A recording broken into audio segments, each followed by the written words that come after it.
Hello everybody! Welcome to my Port Barton solo trip vlog. It's my first time in Palawan. So, nandito na ako sa Cebu. Around lunchtime ako nakarating, tas gutom na ako. Kala ko wala na akong time mag-lunch. Pero na-delay yung next flight. So, nakakain pa ako. At ito yung plane na sasakyan natin, pa San Vicente. Itty bitty plane, we're gonna ride. At nakapagbaon pa ako ng potato corner sa plane. Ayan no, tabing-tabi ako nung LAC, so talagang uga. At nakarating na rin sa San Vicente Airport. Ganito lang siya kaliit, like yung baggage claim, ganyan lang, ginaganyan lang nila kuya.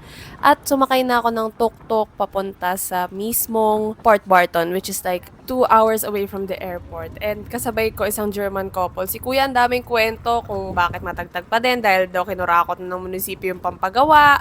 Tapos yung mga sumemplang na natuktok doon. Tapos, napalaban tuloy ako ng English nang wala sa oras dahil ine-explain ko dun sa German couple. Tinatranslate ko sa kanila sinasabi ni kuya. Finally, nakarating na ako sa accommodation ko, which is Garpeza Backpackers na hostel. Malapit lang siya sa gitna of everything. So, ayan, naglakad muna ako papunta sa beach. At ito na ang mismong Port Barton Beach. O, diba? Work. Dito na tayo sa Port Barton. Ang daming foreigners. So, grabe ang delubyo ng aking umaga.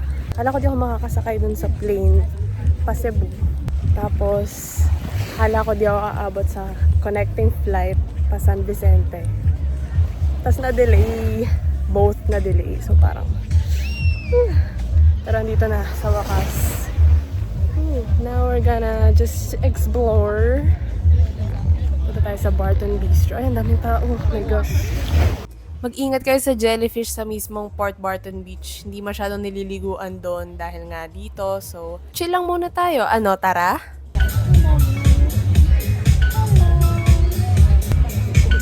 Nakita ko yung kabilang table nag-order ng Aperol Spritz kahit wala naman sa menu. So, ginaya ko sila para maging pa-cool.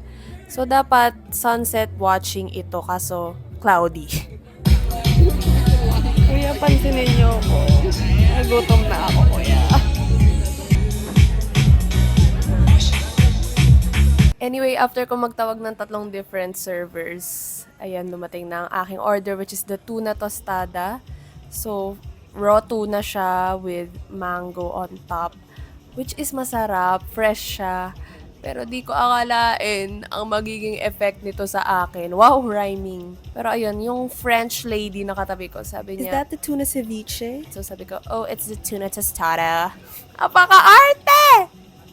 May cucumbers. I don't like cucumbers, but go. Fresh. Good morning. Wow, aga nagising. Alas 6. Alas 7 na. Magbe-breakfast muna before mag-island tour sa boat. So, I'm just walking here. Malapit lang siya. Doon tayo sa Bikini Bakery. Hi, doggy! Let's go! So, dito ko nga napiling mag-breakfast kasi recommended daw ng mga nakapunta na dito yung sourdough bread nila. Madami pa silang ibang tinitinda pero in-order ko oat milk latte and parmesan scrambled on top of the sourdough bread. Tapos makita mo pa yung gumagawa ng freshly baked bread. So, ayan na yung kape ko at ayan na ako. Nakikita nyo ba ang nakikita ko? May napapansin ba kayo? Ayan, napakamot na siya. So, dumating na nga yung food ko. So, syempre, vlog for the content. Tapos, ayan o, ang lala. Akala ko dahil bagong gising lang ako, kaya maga ako. Pero, ang katina ng mukha ko. Tapos, ayan, nilagyan ko pa ng hot sauce. Pero, tingnan nyo naman ang fes! So, habang kumakain na notice ko na parang sobra namang maga yung mata ko. Tapos, nangangati yung dito ko, tsaka dito ko. Pagkagising ko, katinang ego. So, bumili ako dito sa Port Bay Pharmacy ng antihistamine. Thank you kay ate doon na tumulong. Tumulong. Wala nang city review. So, ibang brand. Sabi niya drowsy. So, good luck ate. Sana di makatulog sa boat tour. Ayun, sobrang maga talaga. And napansin niya din. Sabi niya baka may nakain daw ako. Hindi ko alam kung may nakain or sa bedding hostel. But, no. Wow. Ayan, so waiting lang sa aming bangkero or nagpupuno pa ata, nag-aantay ng ibang pasahero. Sabi nung isang kuya, ay, ikaw lang pala mamang foreigner dito. Ako lang ang spoken in Tagalog, guys. Lahat sila ay European. From Europe, like may French, may British, may Russian. So, yeah. Philippines. Ito daw ang aming boat. Ang pangalan niya ay Castaway. Hindi ko alam kung placebo lang, pero parang nafe-feel ko na nawawala na yung kate-kate. Though meron pa rin dito sa lips and medyo sa arms. Pero nabawasan na siya. Kanina talaga sobrang ate. Sana tumatalab na yung antihistamine. Because I can't. Pagdating sa boat, sa bungad ako pinaupo nila kuya para daw makababa ako agad. Ewan ko dahil ako lang ba yung soloista or ako lang yung Pinoy bukod dun sa isang family na taga Visayas. So, narito na tayo sa ating first stop, which is the sandbar at maghanap tayo ng starfish. Wala pa rin ako nakikitang starfish. Medyo malayo na yung nalakad ko, ayun yung boat. Pero, in fairness dito, malakas ang data. Pwedeng mag-work from home sa sandbar. Asan ang starfish? Anong ginagawa niya? Sinasara niya ba? Ano ba? Pero, ang laki na nung na-move niya ha. Kanina niya pa yan tinatrabaho. Finally, nakakita sila kuya ng starfish at tinawag nila lahat kami para tingnan. At tingnan lang, please wag niyo hawakan ng starfish. Tapos next, pumunta na kami sa ibang lugar para mag-snorkeling.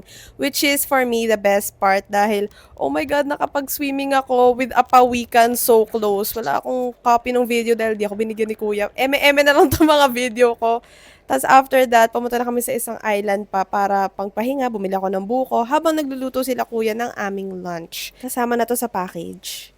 Grabe, sobrang brain chemistry altering moment. Parang mahawakan mo na yung mga reef, ang kulay ng isda. Nagpakita yung pawikan. Mapit siya sa akin. Kapag snorkeling na ako sa ibang place, iba yung Palawan, iba yung Port Barton. Oh my God, grabe, namumula.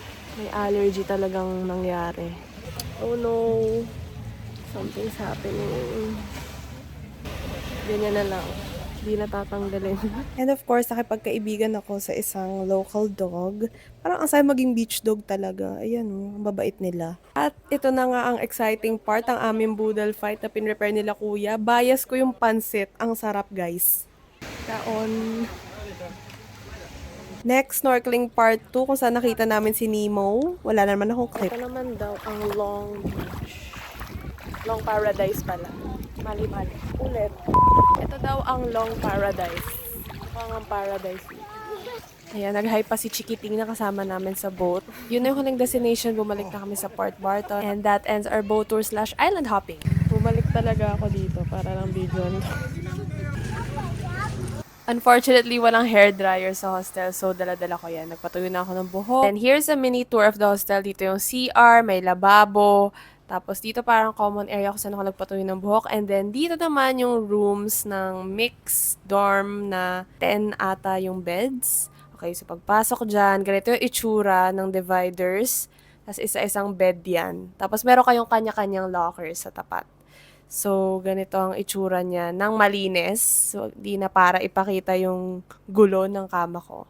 And then, ito naman yung common area kung saan pwede mag-chill, uminom, magbasa, mag-work. Kasi malakas yung wifi nila, naka-Starlink sila. So, nag-check muna ako ng emails. And then, sarado na yung Cheers Brew na dapat magkakape ako.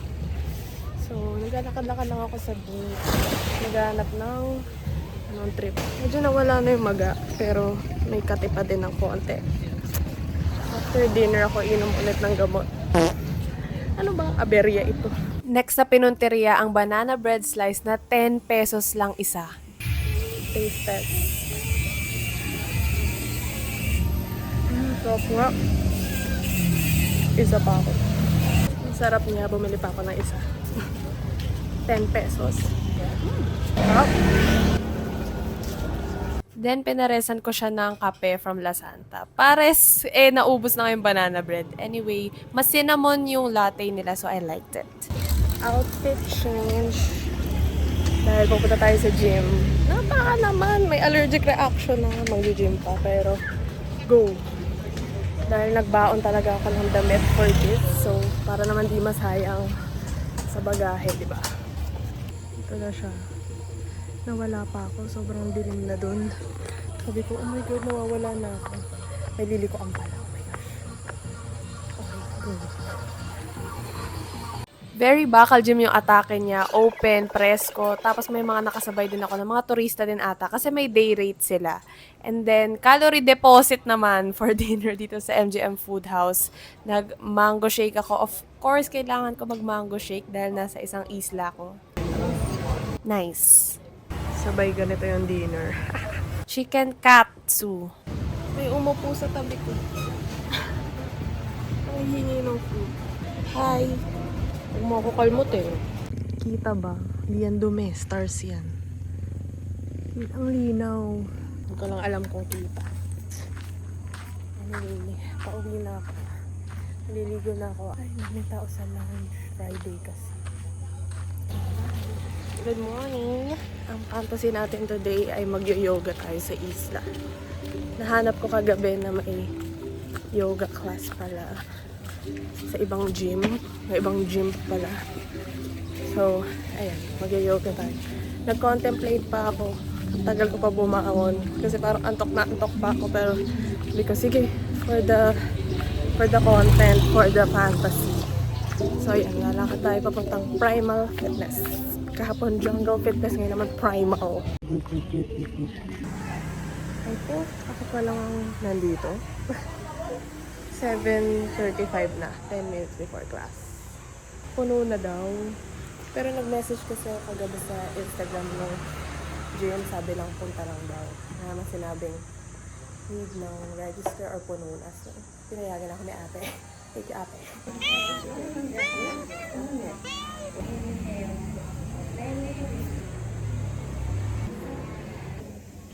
Ayan, so tapos na ang ating yoga. Ako lang ang Pilipina doon. Nasa Pilipinas pa ba? Tapos after, pang nagpabunot siya ng oracle cards at ito yung nakuha ko. Take the leap. Eto na nga, nandito na nga ako mag-isa na ako lang ang nagtatagalog. Ako lang ang Jejemon. So ngayon, mag-freshen up lang, then brunch. And then we're gonna go to the beach. Okay, now, pupunta tayo sa Fat Cat for brunch. Medyo malayo siya sa gitna. So, walk-a-thon. Papunta, tapos pabalik sa terminal para pumunta sa White Beach and Coconut Beach. Let's see kung magkaano kasi soloista lang ako. Medyo mahal daw pag nagkontrata ng tricycle. Ay, ng tuk-tuk. Gets at maraming tao dito sa Fat Cat kasi aesthetic talaga siya. At aesthetic din ang presyo. To the point na sabi sa akin mag-share na lang daw ako dun sa malaking table. Kaso tapos na sila. So ending na solo ko. So nag-people watching na ako. Nag-big breakfast. Ayan, kain. Calorie deposit na naman. And then sumakay na ako ng tuk-tuk. May nakontrata na ako, si kuya. Hatid sundo yan sa White Beach and Coconut Beach. Ang singil niya sa akin ay 600 for the whole thing. Minimum of 2 talaga, pero nakiusap na lang ako kay kuya. Ayan, so binaba na ako dito ni kuya. Balikan na lang daw niya ako. So, this is White Beach. Balikan na ako ng 1:30 kasi may iba pa daw siyang pipick upin. So, ito siya. Wow! Sobrang kalma. Wait. Like, bra.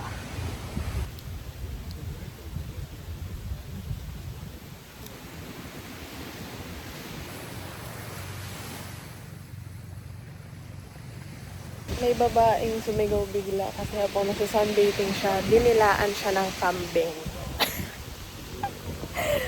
Random. Ayun yung kambing. Natuwa ka pa, tinan mo karma mo mamaya. Buiset! Maga pa din yung naalog na lang talaga yung mga internal organs ko sa tagtag ng mga daan. Pero ang ganda dun sa White Beach, swear. Ito naman yung Coconut Beach. At may mangyayari dito. Transfer tayo sa Coconut Beach kasi ang daming coconut. Hanapin ko lang ang mga superstar dito. Wait. Let me walk. Aray! Iba to. At nahanap ko na ang isa sa mga sikat dito, ang local baboy. I still talk to my sister.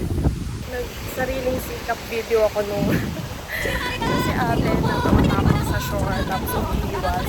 Kailang tape din ako Siguro takang-taka na yung mga nandun na. Ano ginagawa na? Baliw na to. Hindi ko ma-achieve kasi walang mag-video sa akin. Ayoko na mga boring. Excuse mo. Mas malinis yung sand sa White Beach kasi white siya. Ito coconut kaya may mga keme-keme. Ang dami rin seaweed. Shoot lang ako dito. Magsaswimming. Bye. Lagi na kaya ako dito. Dumaan yung baboy. Tinapakan yung leg ko. Sakit. Parang matapakan ng baboy.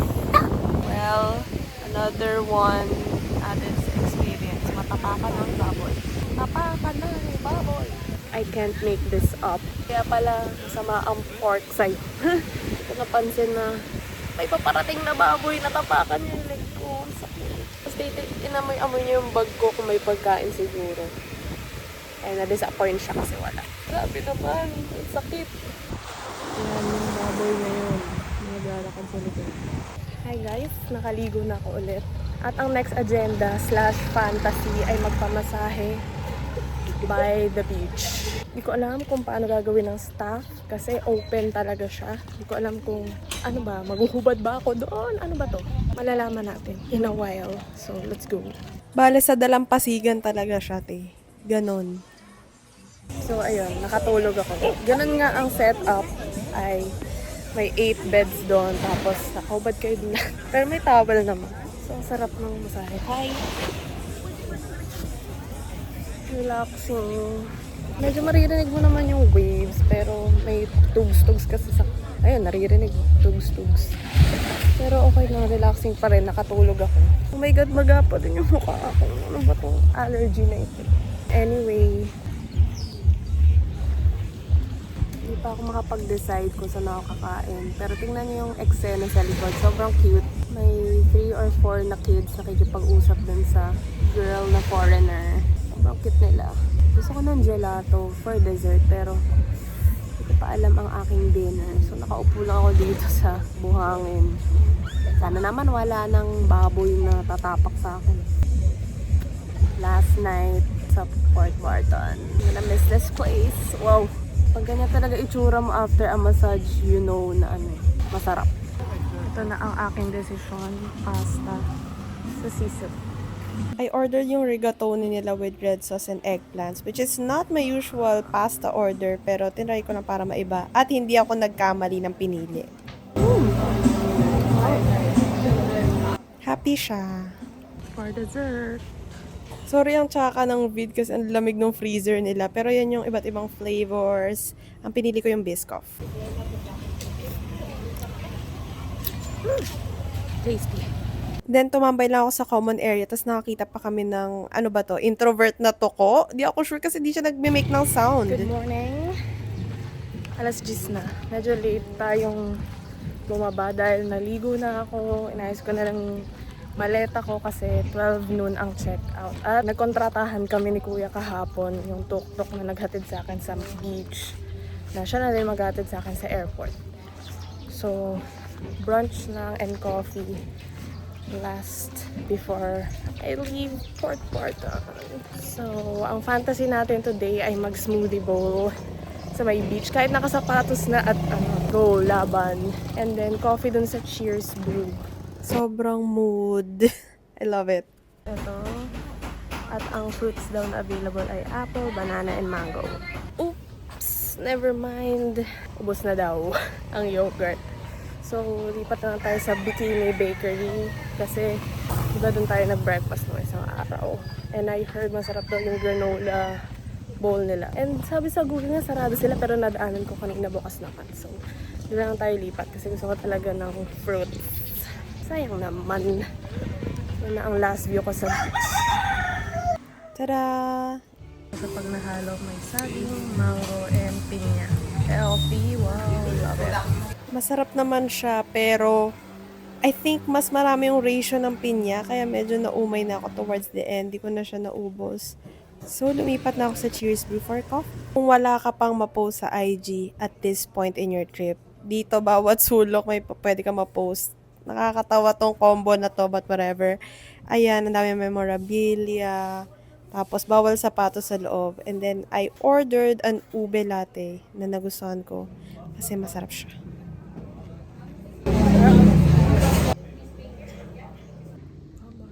Habang nag-aayos ako ng gamit, nakabukas yung Jisoo Life ko. Kasi ang init.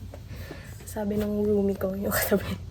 Sabi niya, is that a fan with a charger? Sabi ko, yeah, you need this when you live here. Sabi niya, cool. Easy life, baka naman. Okay, mag-check out na ako. Bye to my hostel. Recommend. Actually, may ganito. Pwede ko na kinuha kasi ayoko na uminom and ayoko din mag-soft drinks. So, kung dito kayo magbubook ng tour, may 160 per credit. Ayun, so 1:30, nandito na ako sa airport. Ang binayad ko kay kuya ay ang buong 1.5. Passenger princess ako mag-isa. Enjoy ko ang aking Port Barton solo trip. I guess ang top 3 highlights ay number 3, nakatapos ako ng libro ng isang upuan sa common area sa hostel. Hindi ko naman yun pilano. Well, nagdala ako ng libro, yung The Hobbit na hindi ko matapos-tapos. Then number 2, yung White Beach. My favorite beach. As compared sa Coconut Beach na natapakan ako ng baboy. Ang ganda ng buhangin, ang ganda ng dagat, ang chill lang, mahangin. And top 1 ay ang snorkeling with the Pawikan. I recommend na pumunta kayo sa Port Barton. Mostly parang galing sa Puerto Princesa or pupunta sa El Nido, ganyan. Pero ako talaga, ito lang yung pakay ko dito sa ngayon. Thank you guys for watching. Uwi na ako. Kung nakarating ka dito, thank you. Ang awkward ko. Okay, bye!